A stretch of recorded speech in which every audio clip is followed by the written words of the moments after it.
हिम्मत के दांत देवे के परी। और कुछ ना ससुर जी, ते वहीं के बाद आशीर्वाद दी, बाकी तो हम अपने आप सब कुछ ले ले। Control control. पता चलल कि तू हमेशा खाती खामोश मत हो जा। तब वैशाली के डोली उठा के हमारा घर तक के पहुंचाई रे।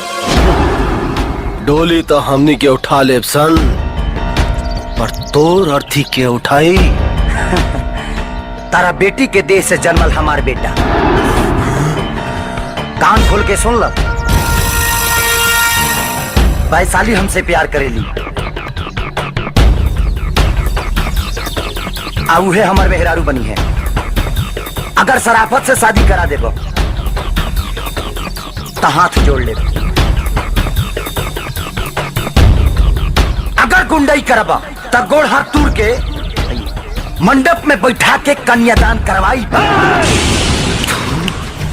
बहुत बच्चा बड़े, अगर हमरा सब्र के बांध टूट गई ना तो तेरा किस्मत फूट जाए।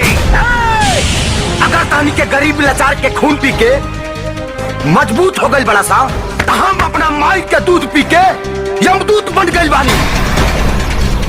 अगर हमरा वैशाली के तनिको तकलीफ भइल ना, सारे तनिको तकलीफ भइल ना, तो इतना मारब कि आंख से आंसू ना पेशाब बही।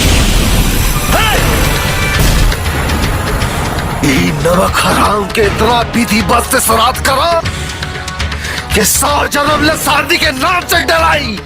सारे